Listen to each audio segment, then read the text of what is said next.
다시 한번 고백합니다. 온 마음으로 주님을 송축합니다. 송축하니 생명 다해 주 섬기니 나의 힘 나의 마음 내 모든 것 드려 주 경배해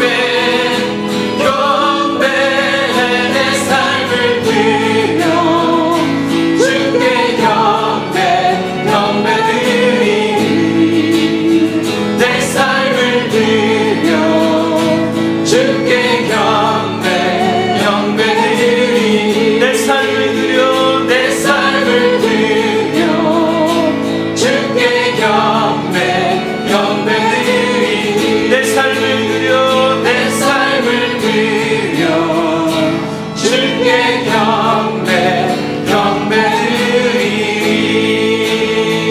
할렐루야. 우리 다 같이 그 자리에서 일어나셔서 하늘의 문을 여셔서 임재 찬양을 하나님 앞에 드리며 예배의 자리로 나가겠습니다. 하늘의 문을 여셔서 하늘의 문을 여소 주님 이곳을 주목하소서 이곳을 주목하소서 주를 향한 노래가 꺼지지 않으니 하늘을 열고 보소 이곳에 임재하소서 이곳에 주님을 임재하소서 주님을 기다립니다. 기도의 하늘의 담 주여 임재하여 주소서 주여 임재하여 주소서 이곳에 오셔서 이곳에 오셔서 이곳에 앉으소서 이곳에 앉으소서 이곳에서 예배를 받으소서 예배를 받으소서 주님의 이름이 주님의 이름만 오직 주의 이름만 이곳에 있습니다. 이곳에 오셔서 이곳에 앉으소서 이곳에 이곳에서 드리는 예배를 받으소서 주님의 이름만이 오직 주의 이름만 이곳에 있습니다. 또 증거는 이것이니 하나님이 우리에게 영생을 주신 것과 이 생명이 그의 아들 안에 있는 그것이니라. 아멘. 여러분의 인생 가운데 하나님의 은혜와 축복과 하나님의 그 말씀이 여러분의 삶을 이끌어가는 그런 저와 여러분 되었으면 좋겠습니다. 목마른 사슴이 시냇물을 찾아 왔듯 오늘 예배 가운데 나온 믿음의 교우들을 함께 이 시간 축복하기를 소망합니다. 주님 너를 항상 인도하시리. 손을 내밀어서 서로를 바라보면서 함께 축복하기 원합니다. 주님 너를 항상 인도하시리. 내 마른 땅에서도 너를 만족시키리. 너는 물된 동산과 계곡 마르지 않는 샘 같으리. 너는 물된 동산과 계곡 마르지 않는 샘 같으리. 너는 물된 동산 같겠고 너는 물된 동산과 계곡 마르지 않는 샘 같으리. 너는 물된 동산과 계곡 마르지 않는 샘 같으리. 여러분의 두 손을 가슴에 안고 나는 물된 동산과 계곡 마르지 않는 샘 같으리. 나는 물된 동산과 계곡 마르지 않는 샘 같으리. 마르지 않는 샘 같으리. 마르지 않는 샘 같으리. 이곳에 불러주신 하나님께 영광의 박수를 드리겠습니다. 할렐루야. 오늘은 무슨 주일인지 아세요? 지난 주일은 무슨 주일이었죠? 네, 어린이 주일. 오늘은 무슨 주일일까요? 네, 어버이 주일입니다. 어버이 주일인데 특별히 이 시간 65세 이상 되시는 분들을 모든 분들 앞으로 이렇게 나와주시면 좋을 것 같습니다. 65세 이상 되시는 분은 겉으로는 그렇게 안 보이시는 분도 65세 된 분들 계시더라고요. 그래서 65세 되시는 분들 이렇게 나와주시면 좋을 것 같아요. 저는 이렇게 고백할 수 있을 것 같아요. 우리 교회가 이제 창립주일 12년이 됐지만 이분들의 인생 가운데 교회를 향해서, 목회자를 향해서 얼마나 기도로 헌신하고 애썼던 분들이 이분들이시지 않을까. 이분들의 눈물과 땀과 헌신이 있었기 때문에 지금의 교회가 있고 지금의 공동체가 있는 것이 아닌가 라는 그런 생각이 되어집니다. 쑥스러워서 나오시지 않으면 안 되시면 나오세요. 다 나오시면 됩니다. 오늘은 여러분이 평상시에 받지 못했던 선물들을 제가 이렇게 드리려고 합니다. 이런 이제 한 분 한 분한테 드릴 텐데 축복하는 마음으로, 나중에 다 박수할 텐데 축복하는 마음으로 이분들이 더욱더 남은 생애 가운데 주의 몸된 교회를 위해서 이분들의 삶을 통하여서 그리스도의 나라가 이 땅 가운데 아름답게 확장되어지기를 소망합니다. 그런 마음으로 같이 함께 해주시면 감사하겠습니다.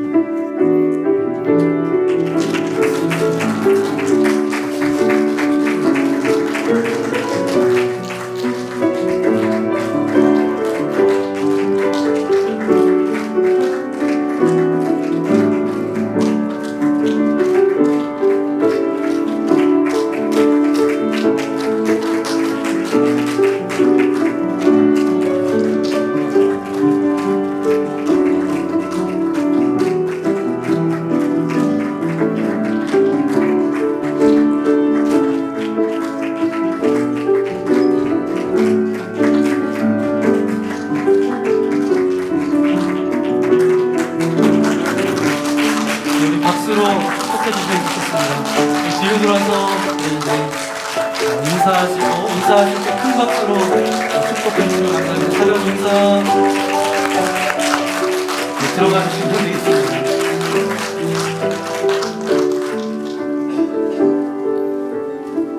네, 그리고 이제 오늘이 13일이고 내일 모레는 무슨 날인지 아세요? 네, 스승의 날입니다. 그래서 우리 교회 어린이들과 함께하는 우리 교사분들 이 시간 이 앞자리에 이렇게 오시면 좋을 것 같습니다. 특별히 믿음의 세대들이 우리 교회에 있다는 게 얼마나 감사한지요. 우리 기도해 주셨던 권사님도 이 어하나 사역을 통하여서 우리 교회가 아이들이 많아지고 그렇게 또 함께하는 그런 공동체가 되었는데, 우리 교사분들 다 앞으로 나와주시면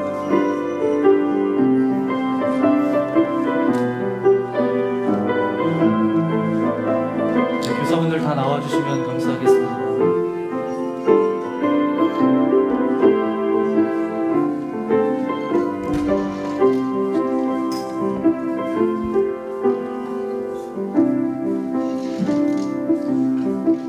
네, 교사분들 나와주시면 좋을 것 같아요. 네, 이분들이 우리 교회 믿음의 세대, 다음 세대를 짊어지고 나아가는 귀한 분들입니다. 저는 이런 여기서 헌신하는 분들이 있기 때문에 사실 우리 교회 미래가 있어요. 저는 여러분 제가 하나씩 또 똑같이 또 드릴 텐데, 한 번 받으신 분은 어떻게 또 드릴 텐데 또 드리면 좋겠지만 네, 박수로서 그냥 축복만 그렇게 해주시면 좋을 것 같습니다. 더 잘 감당하시고 이분들을 통하여서 한 학생 한 학생이 온전한 믿음의 사람으로 세워져서 이 땅 가운데 선한 영향력으로 나아갈 수 있도록 함께 축복하는 마음으로 함께 해주시면 감사하겠습니다.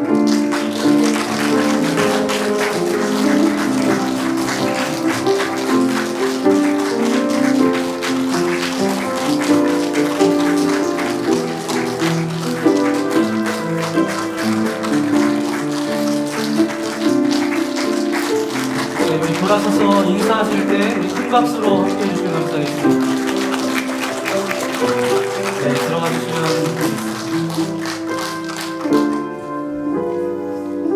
네, 그리고 또 한 그룹 이제 교회 안에 작은 교회죠. 속회를 섬기는 우리 속장님, 예비 속장님 이렇게 앞으로 나와주시면 감사하겠습니다.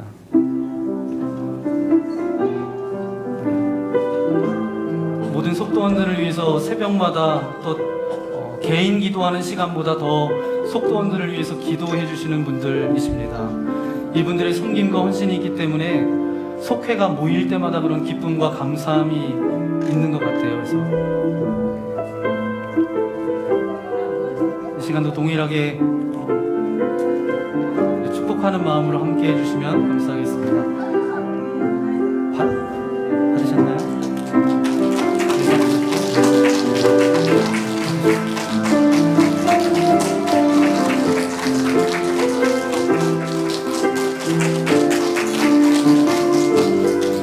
뒤로 돌아서 인사하실 때, 네, 죄송합니다.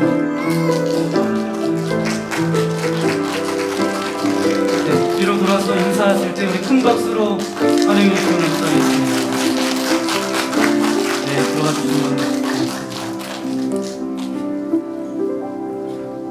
그냥 이렇게 하다가 그냥 끝나면 좋겠네요. 네. 정말 감사한 것은 우리 교회 안에 그런 무브먼트가 있어서 참 감사합니다. 뭐냐면 자원하는 그런 분들이 굉장히 많으세요. 자원하는 분들 얼마나 하나님께서 기뻐하시겠어요. 저도 그래서 기도하면서 오늘이 이제 어버이 주일이고 또 스승의 날이고 그래서 뭘 할까 하다가 이제 교회에서는 준비하지 않고 제가 개인적으로 준비했습니다. 여러분이 받으신 거는 근데 이거는 사실은 물 안 줘도 시들지 않는 꽃입니다. 네. 그리고 여러분이 이 꽃과 같이 여러분의 인생 가운데 더 아름다운 모습이 있었으면 좋겠다라는 그런 마음을 담아서 여러분에게 드렸는데, 이거는 드시는 거예요. 그냥 이렇게 나중에 드시는 거예요. 이게 뭔가 초콜릿입니다. 그래서 여러분 초콜릿 드시면 또 기분도 좋아지잖아요. 기분이 좋아지면 여러분의 얼굴이 밝아져서 아름다운 인생의 삶을 사실 수 있을 것 같아요. 그래서 그런 여러분 모두가 되었으면 좋겠습니다. 받지 못한 분들은 마음 가운데 서운해하지 마세요. 하나님께서 여러분을 위해서도 다 좋은 것 다 준비해 놓고 계시니까 제가 드린 것보다 더 이상으로 채워주시는 그 주님의 은혜가 여러분들 가운데도 함께하기를 예수님의 이름으로 부탁을 드립니다. 오늘 우리에게 주시는 하나님의 말씀, 신약성경 히브리서 2장 5절부터 18절까지 말씀입니다. 히브리서 2장 5절부터 18절까지 말씀, 5절은 제가 읽고요. 오늘은 자막이 나오지 않으니까 여러분 성경을 찾으셔야 될 것 같아요. 5절부터 18절까지 5절은 제가 읽고 6절은 여러분 교독하기 원합니다. 하나님이 우리가 말하는 바 장차 올 세상을 천사들에게 복종하게 하심이 아니니라. 사람이 무엇이기에 주께서 그를 생각하시며 인자가 무엇이기에 주께서 그를 돌보시나이까.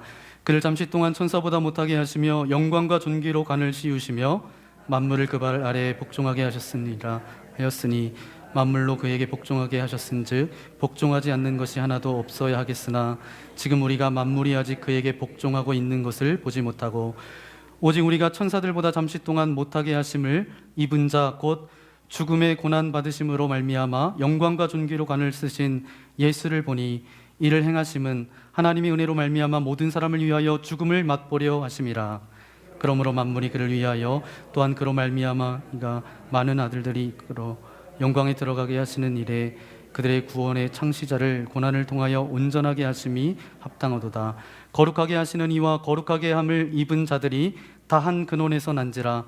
그러므로 형제라 부르시기를 부끄러워하지 아니하시고 이르시되 내가 주의 이름을 내 형제들에게 선포하고 내가 주를 교회 중에서 찬송하리라 하셨으며 또 다시 내가 그를 의지하리라 하시고 또 다시 볼지어다 나와 및 하나님께서 내게 주신 자녀라 하셨으니 자녀들은 혈과 육에 속하였으며 그도 또한 같은 모양으로 혈과 육에 함께 지나심은 죽음을 통하여 죽음의 세력을 잡은 자 곧 마귀를 멸하시며 또 죽기를 무서워함으로 한평생 매여 종노릇하는 모든 자들을 놓아주려 하심이니 이는 확실히 천사들을 불러주려 하심이 아니요 오직 아브라함의 자손을 붙들어 주려 하심이라. 그러므로 그가 범사의 형제들과 같이 되심이 마땅하도다. 이는 하나님의 일에 자비하고 신실한 대제사장이 되어 백성의 죄를 속량하려 하심이라. 그가 시험을 받아 고난을 당하셨은즉 시험 받는 자들을 능히 도우실 수 있느니라. 아멘. 네, 오늘 히브리서 2장 5절부터 18절까지 말씀을 가지고 예수 그리스도는 구원의 개척자이십니다 라는 제목으로 하나님의 말씀을 함께 나누기 원합니다. 며칠 전 어떤 분이 저에게 이런 이야기를 하셨습니다. 몇 주 전에 목사님께서 설교하실 때 우리가 천사를 믿는가 예수 그리스도를 믿는가 라는 말씀을 전하셨는데 그 말씀을 듣고 제 자신을 점검하는 시간이 되었습니다 라는 것이죠. 우리가 예수님을 믿고 예수님으로부터 도움받는 것으로 머문다 그러면 그것은 사실은 예수님을 믿는 것이 아니라 예수님을 누구처럼 믿는 거예요? 천사처럼 믿는 것입니다. 정말 신앙이라는 것은 내가 예수님을 믿고 변화를 받아서 그분이 내 삶의 중심이 되어야 되는 것이 바로 우리의 신앙이죠. 그런 말씀을 들었는데 그렇게 도전되었다라고 말씀해 주시는 거죠. 그래서 내가 과연 예수님을 믿고 있는가, 내가 천사를 믿고 있는가 늘 마음 가운데 고백하면서 점검하는 기회가 되었습니다. 이런 말씀이셨어요. 여러분, 제가 이 이야기를 들을 때 제 마음이 어땠을까요? 제 마음은 별로 중하지도 않고 제 마음이 그런 이야기를 들었을 때 제 마음이 어땠을까요? 기분이 굉장히 좋았겠죠. 왜냐하면 저도 가끔 가다가 속고 있습니다. 여러분이 설교를 듣고 예배당을 나가면서 받았던 은혜들을 다 예배당에 기부하고 나가시는 줄 알았는데 살아가면서 마음 가운데 그 말씀을 붙들고 살아가는 모습이 얼마나 저에게 감동이 되고 기뻤는지, 말씀 가운데 살아가는 분이 계시는구나. 저한테는 큰 감동이었습니다. 여러분, 예수님을 믿는다는 것은 단순히 예수님을 내 도움의 도구로 여기는 것이 아니라 그분을 믿고 은혜를 받은 다음에 그분의 은혜 때문에 내 마음이 변화되어져서 내가 그리스도 중심으로 살아가는 것, 이것이 진정한 신앙일 거예요. 그래서 이렇게 말씀드릴 때 여러분 가운데 이런 질문이 한 가지 들을 수 있을 것 같아요. 무슨 질문이냐 하면 왜 꼭 그렇게 살아야 됩니까?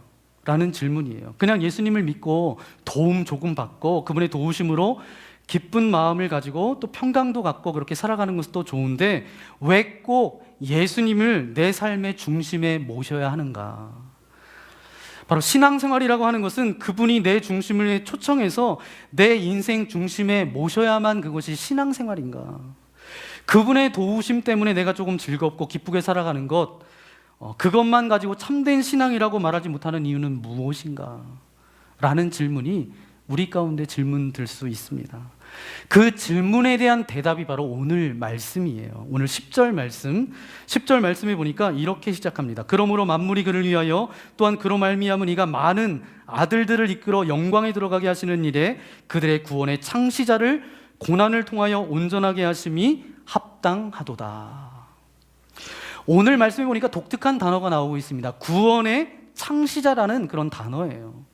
구원의 창시자라는 단어가 무슨 뜻을 가지고 있는지 원문에 보니까 이러한 의미가 있습니다. 구원의 개척자.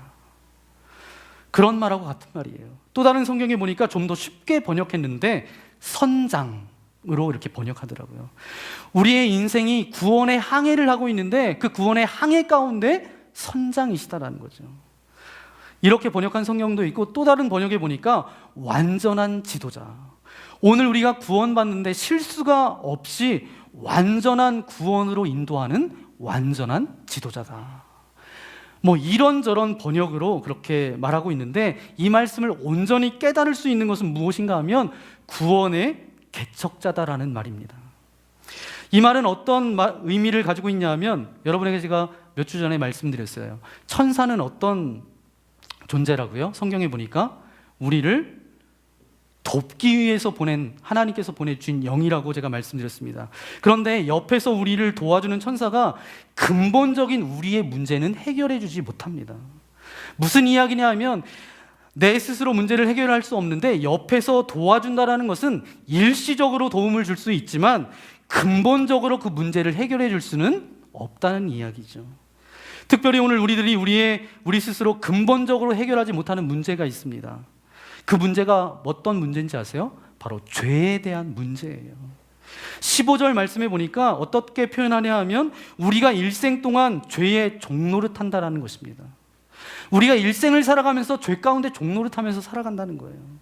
제가 죄의 문제에 대해서 생각할 때마다 몇 가지 단어가 제 머릿속에 떠오르는데 그 중에 첫 번째는 죄는 정글과 같다라는 거예요. 여러분 정글 가보셨나요? 안 가보셨지만 어떤 다큐에서 정글을 이렇게 보셨을 거예요. 정글에 가서 어떤 사람이 길을 헤맵니다. 정글 속에 들어갔는데 어느 쪽이 동쪽인지 남쪽인지 길이 분간이 되지 않아요. 거기서 헤매다가 결국은 빠져나오지 못하고 그 정글에서 죽어버렸어요. 또 어떤 사람은 며칠 밤낮을 헤매다가 나중에 나와보니까 그 사람이 헤맨 것을 알 수 있었어요. 보니까 한 곳을 뱅뱅 돈 거죠. 죄는 그런 것과 비슷합니다. 그 안에서 우리가 빠져나오려고 열심히 노력해보지만 빠져나오지 못하고 평생 종노릇하고 뱅뱅 돌다가 그 안에서 죽고 고통당하는 것이 바로 죄라는 것이죠. 죄를 생각할 때 또다시 제게 떠올랐던 단어는 늪이라는 단어입니다. 늪 속에 빠졌어요. 그 속에 빠져서 나오려고 몸부림치면 칠수록 내가 노력하면 노력할수록 어떻게 되죠? 네, 늪에 빠져보지 않았으면 이제 간접 경험에서 우리가 알잖아요. 늪에 빠진 것처럼 그곳에서 정말 우리가 죄 가운데 물들었을 때 이 죄에 대해서 스스로 막 내가 나오려고 노력하려고 하면 그때마다 죄 가운데 더욱더 빠져가는 것이 죄의 세력이에요. 오늘 우리가 점점 빠져 들어갈 수밖에 없다라는 거예요. 옆에서 누가 도와준다 그래도 나올 수가 없습니다. 죄를 생각할 때마다 또 떠오르는 단어는 감옥이라는 겁니다. 여러분 감옥 가보셨나요? 네. 잘못하면 감옥 갑니다. 감옥은 어떤 곳이냐 하면 높은 담장이 있어요. 그래서 나올래도 나올 수 없다라는 거예요. 도저히 바깥 세상을 구경할 수 없는 곳이 감옥입니다. 거대한 장벽에 가로막혀 있는 것, 이것이 뭐냐면 죄의 문제가 있는 것은 바로 이런 거대한 장벽, 감옥에 있는 것과 똑같다라는 거예요. 그런데 이 죄의 문제를 해결해 주신 분이 계십니다. 오늘 주보에 보면 첫 번째 여러분과 함께 고백하고 싶었는데 우리 함께 고백은 못하지만 제가 여러분 함께 고백하는 줄 믿고 제가 고백합니다. 예수 그리스도는 우리의 삶의 중심에 들어오심으로 죄를 해결해 주시는 분입니다. 죄가 그렇게 만만하지 않는다라는 거예요. 옆에서 누가 도와준다라고 해서 죄의 문제가 해결되지가 않는다라는 거죠. 어떤 노하우가 있어서 이렇게 하면 된다고 몇 마디 조언으로 그 죄의 문제가 해결되지 않습니다. 한 번 은혜 받고 내 마음 가운데 어떤 감동이 되었다고 죄 가운데서 벗어날 수가 없습니다. 내 안에 있는 죄성은 그렇게 쉽게 뽑히지가 않아요. 그것을 아셨던 예수님께서는 우리의 문제를 도와주시는 것뿐만 아니라 그것을 뛰어넘어서 우리의 죄의 한복판에 들어오셔서 그것을 해결해 주셨습니다. 우리와 같은 옷을 입고 죄의 한복판에 들어오셔서 우리 주님께서 뭐 하셨어요? 헤쳐나가기 시작하셨습니다. 우리의 죄의 고통의 자리에서 어떻게 해결할 수 없는 그런 상황 속에서 주님은 기꺼이 들어오셔서 먼저 개척자가 되어주셨어요. 왜 우리가 예수 그리스도를 중심에 모셔야 되는가? 주님이 계신 그 자리에서부터 개척해 나가기 시작하시는데 그분이 내 중심에 위치하지 않고 내 주변에 위치하면 여전히 내 중심에서 그분이 개척하시지 않고 그분이 해결하지 않는 그런 모든 죄의 흔적은 내 중심 가운데 그냥 그대로 남아있게 됩니다. 예수님이 위치한 그 위치와 내 중심의 그 간격 가운데 있는 죄의 문제는 절대로 해결되어지지 않아요. 그 예수 그리스도가 내 중심에 위치하지 않는 한 오늘 우리는 죄로부터 온전히 해방될 수가 없습니다. 어떤 분은 그렇게 생각해요. 아니, 예수님이 내 중심에 오시는 거 당연한 것 아닌가요? 그런데 여러분, 하나님은 어떤 분이세요? 인격적인 분이세요. 요한계시록 3장 20절 말씀을 보니까 예수님께서 우리의 마음의 문 밖에서 뭐 하고 계시대요? 두드리고 계시대요. 두드리고 계시지 예수님께서 그 우리의 마음의 문을 부수고 들어오시는 분은 아니세요. 우리가 그분을 우리 중심에 온전히 모셔드리지 않으면 주님은 바깥에서 슬퍼하면서 기다리고 계십니다. 그분이 우리의 인생의 중심, 내 내면의 중심, 내 삶과 내 생각의 중심에 오실 때 그때 그곳에 있는 죄의 모든 문제들로부터 벗어나게 되어지죠. 그분이 우리 주변에 있으면 여전히 내 중심에 있는 죄의 문제는 해결되지가 않습니다. 제가 지금까지 목회하면서 안타까운 일들이 참 많아요. 그 중에 가장 안타까운 것은 이런 부분이 아닐까 생각합니다. 참 열심히 신앙생활하세요. 기도 생활도 정말 잘하시고 예배도 정말 잘 드리고 신앙생활을 그렇게 정말 잘하세요. 그런데 그분에게 말씀의 능력이 나타나지 않는 거예요. 분명히 말씀에는 주님께서 함께 계실 때 그 안에서 생수의 강이 흘러 넘치고 그렇게 되는 일들이 나타나는데 신앙생활은 열심히 하시는데 그 인생 가운데서 생수의 강이 터져나오지 않는 것이죠. 하나님께서 분명히 말씀하셨어요. 영원히 목마르지 않게 내가 목마르지 않는 샘물을 주시겠다라고 그렇게 하셨는데 그분이 신앙생활하면서 여전히 갈증 가운데 있어요. 갈증 가운데 견디다 못해 목마른 사슴이 시냇물을 찾다 막 헤매는 것처럼 이리저리 기웃거리는 신앙인들이 너무 많습니다. 분명히 말씀에는 주님의 은혜 가운데 오늘 우리가 영원히 목마르지 않는 샘물을 너에게 주셨는데 그것을 맛보지 못하는 거예요. 신앙생활은 열심히 하는데 참된 자유도 맛보지 못하고 생수의 강도 흐르지 않고 샘물도 맛보지 못하고 어떤 좌절과 절망과 그런 암울한 영 가운데 사로잡혀서 있는 그런 모습을 볼 때 정말 안타까움이 제 마음 가운데 있습니다. 그러면 도대체 문제가 뭘까? 말씀의 약속이 잘못된 것일까? 아니면 우리가 이 말씀을 잘못 적용하고 있는 것일까? 라는 고민 끝에 발견한 진리가 하나 있습니다. 그것이 바로 뭐냐면 그분이 신앙생활은 열심히 하는데 그분이 예수님이 위치한 위치 때문이라는 것이죠. 예수님을 그분이 영접했지만 그 예수님을 그의 삶의 한복판, 그의 생각, 그의 마음의 그 내면의 한복판에 주님이 위치한 것이 아니라 주변에 위치했다라는 거예요. 예수님을 그 중심이 아니라 주변에 위치시켰다라는 것입니다. 주변에 위치했지만 열심히 신앙생활을 해요. 여러분, 예수님을 우리의 삶의 한복판에 모실 때 그분으로부터 능력도 맛볼 수 있고 그분이 주시는 그 능력으로 말미암아 갈등으로부터도 자유롭게 되어지고 문제로부터도 자유로워서 기쁠 수 있는데 그분이 위치한 것이 늘 주변이니까 어때요? 예수님이 내 중심에 계신 것이 아니니까 바깥에 계시니까 아직 내 중심 안에 있는 열등감의 문제는 해결되지 않았다는 거예요. 내 중심 안에 있는 그런 분노는 아직 해결되지 않았다는 거예요. 내 중심 안에 있었던 많은 사람들로 받았던 그런 상처는 아직도 해결되지 않았다는 것입니다. 내 안에 있는 죄성도 해결되지 않았고 내 안에 있는 죄와 벗하고 싶은 그런 욕망도 여전히 남아있고요. 그러니까 신앙생활은 열심히 해도 참된 기쁨과 참된 자유를 맛보지 못하는 거예요. 이것이 이유입니다. 왜 예수 그리스도를 중심에 모셔야 하는가? 말씀의 능력을 경험하게 해서 약속하신 그 약속을 내가 체험하기 위해서 진리로 인해서 내가 참된 참된 자유를 누리고 모든 문제로부터 승리를 선포하고 그 기쁨의 샘을 맛보고 영원히 목마르지 않는 그런 삶을 누리기 위해서는 예수님을 어디에 위치해야 된다고요? 네, 어디에 위치해야 된다고요? 네, 내 중심 가운데 위치해야 된다는 거죠. 내가 신앙생활을 하지만 그분이 내 중심에 위치하지 않으면 오늘 우리들의 그 모든 갈등으로부터 문제로부터 자유로울 수 없습니다. 저는 여러분이 구원의 개척자이신 우리 주님이 여러분의 삶의 중심 가운데 위치하기를 소망합니다. 그래서 여러분이 그 갈등의 문제로부터, 여러분이 고통 가운데 있는 그 고통으로부터 자유와 생수의 그 강이 여러분의 인생 가운데 흐르는 복된 인생 되기를 예수님의 이름으로 간절히 축원합니다. 그렇다면 어떻게 해야 예수 그리스도를 내 삶의 중심 가운데 모시고 있을까라고 하는 질문이 남겨집니다. 어떻게 하면 예수님을 중심 가운데 모실 수 있을까? 두 번째 큰 주제입니다. 여러분 주보를 보시면 되고요. 두 번째 제가 읽겠습니다. 마음의 중심이 낮아져야 주님을 모실 수가 있습니다. 오늘 말씀을 보니까 우리가 본받아야 될 예수님의 마음이 있는데 두 가지 마음이 있어요. 그때 예수님을 우리의 마음 중심 가운데 모실 수 있습니다. 주변이 아니라. 11절 말씀을 제가 읽겠습니다. 거룩하게 하시는 이와 거룩하게 함을 입은 자들이 다 한 근원에서 난지라. 그러므로 형제라 부르시기를 부끄러워하지 아니하시고. 예수님을 소개하면서 아주 재미있게 표현하고 있는데 뭐라고 표현하냐 하면 거룩하게 하시는 이. 누구를 이야기해요? 이 거룩하게 하시는 이는 예수님을 이야기해요. 예수님과 거룩하게 함을 입은 자들, 거룩하게 함을 입은 자들, 이것은 누구를 이야기해요? 우리를 이야기합니다. 그런데 오늘 우리들을 뭐라고 부르냐 하면 서로 뭐라고 불러요?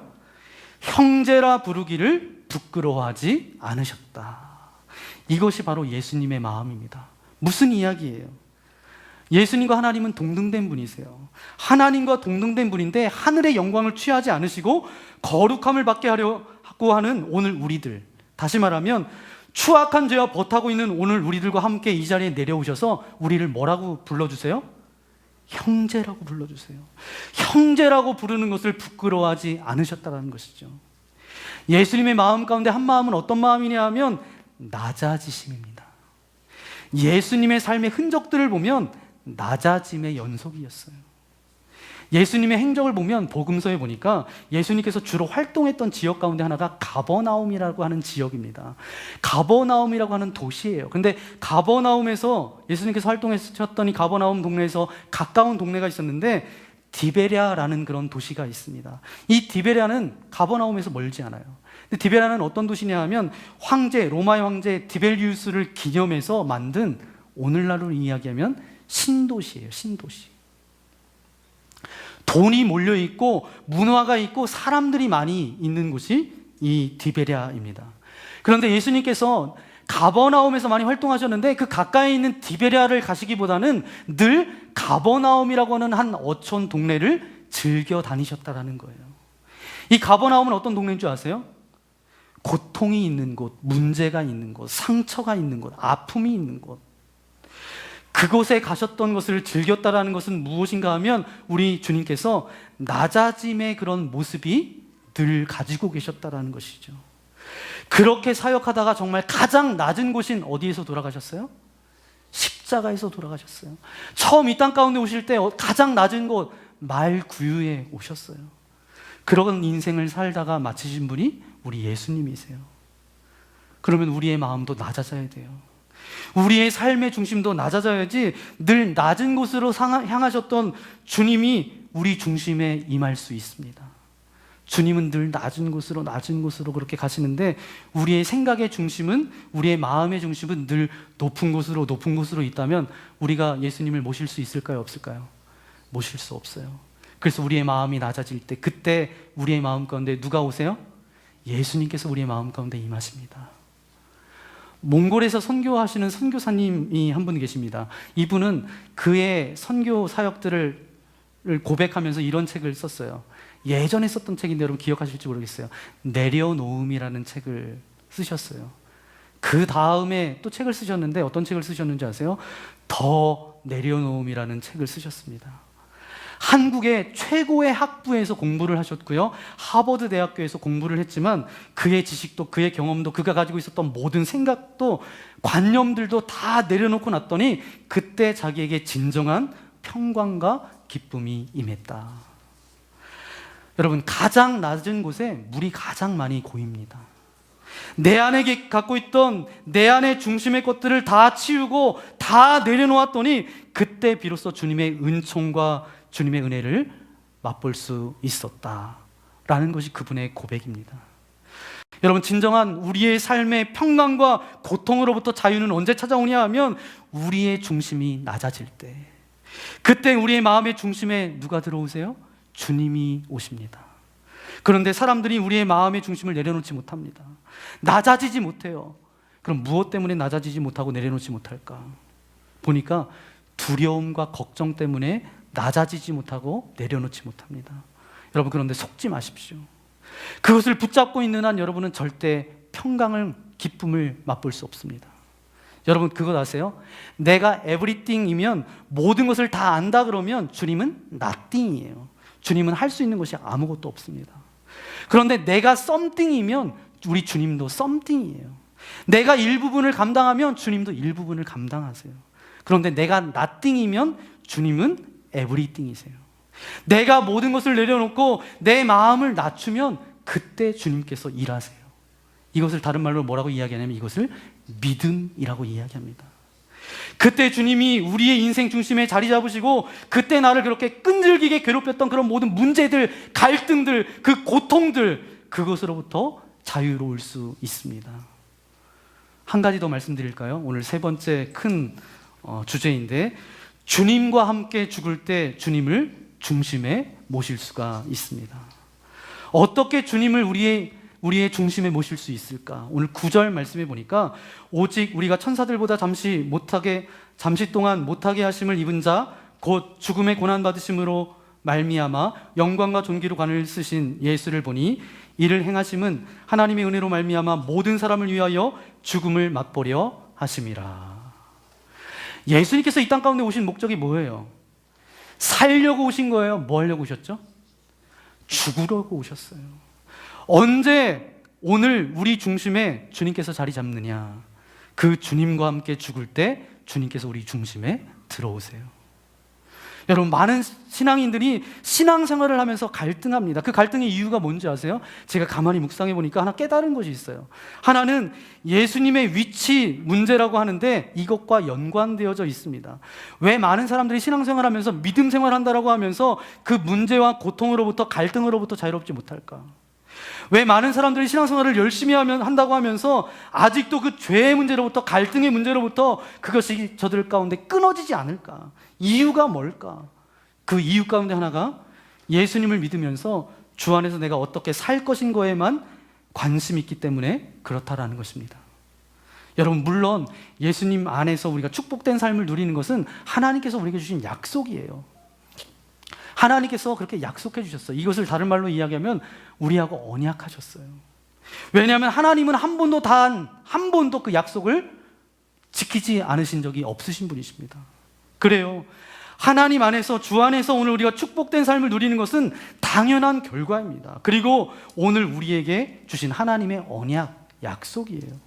그런데 주 안에서 그렇게 축복된 삶을 누리기 위해서는 먼저 선행될 조건이 있는데 그것이 뭐냐 하면 주 안에서 함께 죽는 것입니다.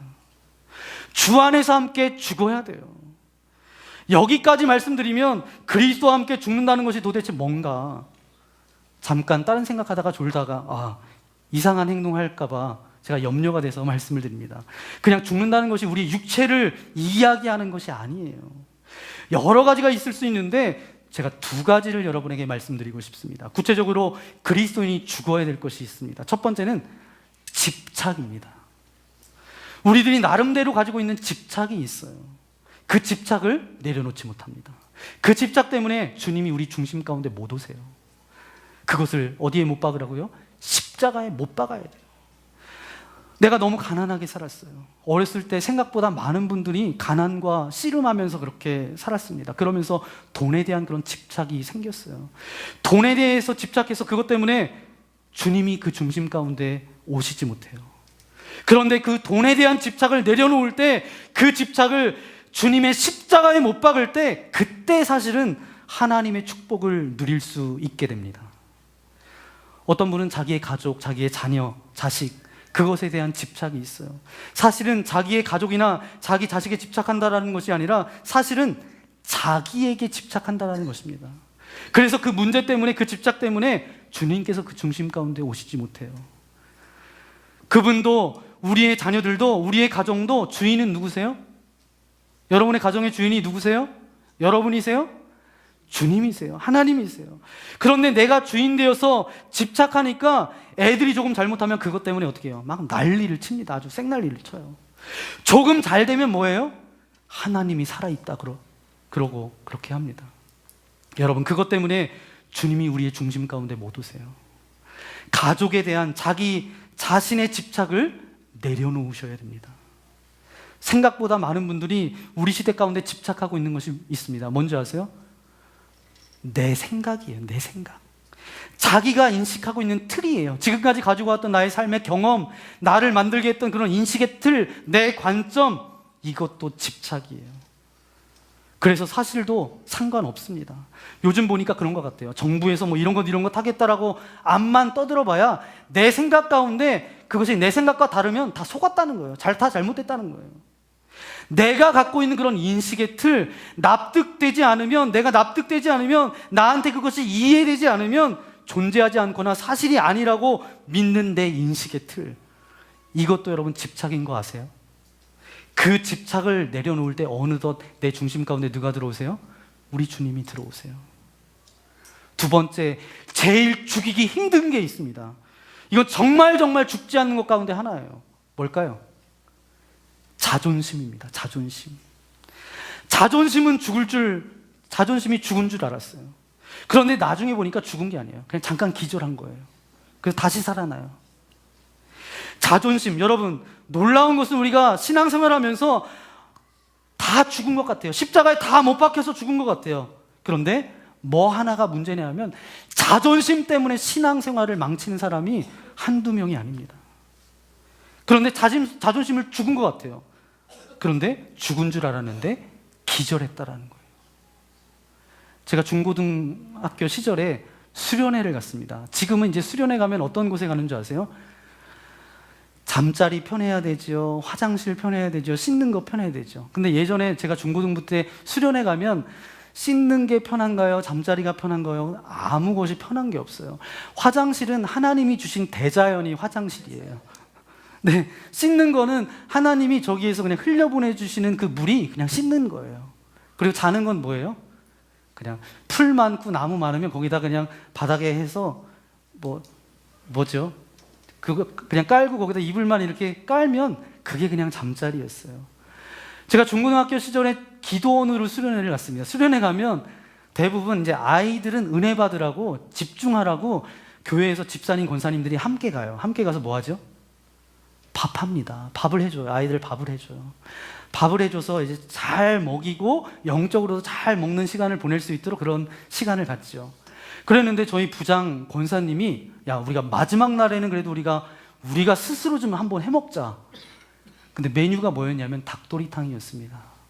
근데 이 부장 선생님이 닭도리탕도 굉장히 맛있게 먹고 싶어 하셨던 것 같아요. 그래서 닭을 그냥 다 정리된 닭을 사오면 좋은데 산 닭을 사오셨어요. 이 꼬꼬댁 닭을 그냥 사오셨어요. 이 닭을 잡아야지 요리를 할 거 아니에요. 그래서 닭을 잡으려고 막 아주 난리도 아닌 난리를 하다가 이걸 보다 못해 어떤 권사님이 밥 해주러 왔다가 이건 도저히 안 되겠다. 그래서 내가 잡아줄게. 그리고 닭을 가져가서 닭에 이제 칼을 꽂았어요. 그랬는데 이 권사님이 방심한 틈에 닭이 이렇게 뛰쳐갔어요. 칼을 꽂고 닭이 막 돌아다니고 있는 거죠. 네, 여러분 지금 웃으시지만 그때는 굉장히 아주 심각했습니다. 그런데 여러분, 제가 이 이야기를 드리는데 여러분 막 웃으셨잖아요. 여러분 가운데 칼을 몸에 꽂고 열심히 살아서 돌아다니는 신앙인들도 굉장히 많습니다. 죽지 않고 자존심이 살아있어서 아직도 그 자존심을 내려놓지 못하고 신앙생활하는 사람이 있을까요? 없을까요? 있어요. 그런데 그것이 살아있는 한 절대로 주님이 우리 중심에 들어오시지 못합니다. 그런데 우리 주님이 어떤 분이신 줄 아세요? 정말 좋은 분이세요. 17절 말씀을 보면 그러므로 그가 범사의 형제들과 같이 되심이 마땅하도다. 이는 하나님의 일에 자비하고 신실한 대제사장이 되어 백성의 죄를 속량하려 하심이라. 여러분, 대제사장이 어떤 일을 하는 줄 아세요? 제물을 잡아서 하나님 앞에 드리는 일을 해요. 그런데 제물을 바칠 때 사람이 그냥 바치지 않고 그 제물에 뭐예요? 안수를 합니다. 그 이야기는 뭐냐 하면 이 제물이 동물이 아니라 짐승이 아니라 누구라는 거예요? 안수하면서 나라는 거예요. 내 죄가 이 제물에게 가서 대제사장이 이 제물을 받으면 하나님께 바치면 사실은 내 죄가 죄사함을 받는다. 대제사장의 역할이 바로 뭐예요? 그 제물을 하나님 앞에 드리는 자입니다. 그러니까 주님께서 우리의 개척자가 되셔서 우리의 죄를 지시고 구원하기 위해서 가셨는데 우리가 죽지 않은 거예요. 그러니까 예수님께서 어떻게 하셨어요? 스스로 죽으셨어요. 그래서 제물이 되셨어요. 그래서 주님이 우리 안에 계시면 우리 주님은 죽기 위해 오신 것이 아니라 죽기 위해서 이 땅에 오셨을 뿐만 아니라 우리를 죽이기 위해 오셨어요. 우리를 위해 대신 죄를 지고 죽음으로 우리를 온전케 하셨어요. 그래서 18절 말씀 어떤 말씀이냐 하면 그가 시험을 받아 고난을 당하셨은 즉 능히 뭐 한다고요? 우리를 도우신다라는 겁니다. 여러분, 죽어라 죽어라 그래서 오늘 우리가 죽지 않을 때 예수님께서 너 왜 안 죽니? 빨리 죽어라, 빨리 죽어라 이렇게 질책하시는 것이 아니라 주님이 우리를 대신해서 죽으셨다라는 거예요. 어떤 엄마가 이제 아이에게 수영을 가르치려고 이제 빨리 수영장이 그 물로 뛰어내리라고 막 이렇게 이야기합니다. 근데 아이가 뛰어내리지 않아요. 그랬더니 엄마가 어떻게 하냐면 먼저 물 속에 들어가요. 그래서 그 아이 보고 이제 이리로 오라고, 엄마한테 오라고. 그럼 아이가 뛰어내릴까요, 안 내릴까요? 네, 뛰어내립니다. 처음에는 그 물 때문에 뛰어내리지 못하지만 엄마가 그 물 속에 있으니까 이 아이가 뛰어내리는 것처럼 주님이 우리와 함께 죽으신 거예요. 그런데 그 주님과 죽으면 그것으로 끝나는 것이 아니라 그 다음에 뭐가 있어요? 부활이 있습니다. 다시 살아나는 거예요. 그때 그 중심이 우리 중심에 주님이 계시고 그때 그 부활의 기쁨을 맛보게 되는 것이죠. 우리의 자존심이 죽지 않으면 절대로 주님과 함께 살아나는 부활의 기쁨을 맛볼 수가 없습니다. 그래서 주님은 구원의 개척자이십니다. 사랑하는 성도 여러분, 제가 죄는 뭐라고 말씀드렸어요? 정글과도 같다고.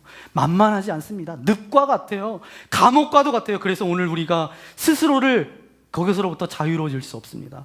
옆에서 누가 도와주고 누가 기도와서 한번 해주고 은혜 받았다라고 해서 해결되어지지 않습니다. 주님의 마음처럼 주님의 그런 낮은 곳으로 가셨던 그 마음 가운데 우리도 그 낮은 마음으로 나아가야지 주님이 우리의 마음 가운데 오세요. 또 하나는 뭐죠? 주님과 함께 죽어야 됩니다. 그러면 우리의 인생 가운데 어떤 문제, 갈등, 염려 그것으로부터 자유롭고 구원의 기쁨과 감격과 생수가 여러분의 인생 가운데 넘치는 그런 인생이 될 수 있습니다. 주님께서 개척해 놓으신 그 길을 걸어갈 때 누가 그 길을 먼저 걸어갔다라고 하면 그 다음 걸어가는 사람은 쉬워요, 쉽지 않아요? 쉽게 그 길을 걸어갈 수 있습니다. 우리가 갈 수 있는 대답은 두 가지입니다. 주님처럼 낮아지십시오. 또 한 가지는 주님과 함께 죽으십시오. 그것이 너무 힘들 때마다 주님 앞에 기도하십시오. 그러면 18절에 있는 말씀처럼 우리의 연약함을 도우시는 그 주님께서 요한복음에 있는 말씀처럼 우리를 정말 힘들고 어렵고 정말 낭망할 때 우리를 대신해서 말할 수 없는 탄식으로 우리를 위해서 대신 간구해 주시는 분이 누구세요? 성령 하나님이세요. 그럼 우리 안에 임하셔서 우리를 죽도록 낮아지도록 도우실 줄 믿습니다. 그때 주님이 우리의 인생 중심 가운데 자리 잡고 죄의 문제로부터도 자유로워질 줄 믿습니다. 저는 그런 신앙의 일치가 여러분과 저의 삶 가운데 나타나기를 예수님의 이름으로 간절히 축원합니다. 이 시간 함께 기도하며 나가기를 소망합니다. 오늘 말씀을 기억하면서 이 시간 결단하며 나가기를 소망합니다. 여러분의 입술을 벌려서 고백했으면 좋겠습니다. 주님은 구원의 개척자인데 주님이 우리 인생의 주변이 아니라 내 삶의 바깥이 아니라 내 삶의 중심 가운데 자리하기를 소망합니다. 내 마음을 여오니 내 중심 가운데 임하여 주옵소서. 우리 주여 한번 부르고 함께 결단하며 기도하며 나가기를 소망합니다. 주여! 거룩하신 아버지 하나님 감사를 드립니다. 오늘도 주의 말씀을 듣게 하여 주신 아버지 하나님 감사를 드립니다. 주님은 구원의 개척자이십니다. 아버지 하나님, 예수 그리스도의 우리의 삶의 중심에 들어오실 때에 그 모든 죄로부터 자유로울 수 있습니다. 아버지 하나님, 마음이 낮아짐을 통하여서 예수님이 나의 삶의 중심 가운데 오실 수 있습니다. 주님과 함께 죽을 때에 우리의 중심 가운데 예수 그리스도가 좌정하실 수 있습니다. 하나님, 이곳에서 예배하는 모든 심령들 가운데 저들이 낮아짐을 통하여서 주님과 함께 죽음을 통하여서 저들의 삶의 중심이 예수 그리스도가 저들의 중심의 바깥이 아니라 저들의 삶의 중심 가운데 임하셔서 저들의 삶을 이끌어갈 수 있도록 아버지 하나님 함께하여 주옵소서. 어떤 좌절과 어떤 안타까운 인생의 문제와 어떤 고민과 어떤 아버지 하나님 자유함을 누리지 못하는 안타까운 가운데 있지 않게 하여 주시고, 참된 자유와 기쁨과 말씀의 생수가 터져 나오는 그런 아버지 하나님 생명의 역사를 맛볼 수 있도록 은혜를 베풀어 주시고 아버지 하나님 함께하여 주옵소서. 주님께서 개척하신 그 길을 걸어나가는 작은 예수의 삶을 살기를 소망하오니, 이곳에 있는 모든 분들이 그런 인생 되기를 소망하오니 아버지 하나님 함께하여 주옵소서. 함께하실 것을 믿고 감사를 드리오며 예수님의 이름으로 기도하옵나이다. 아멘.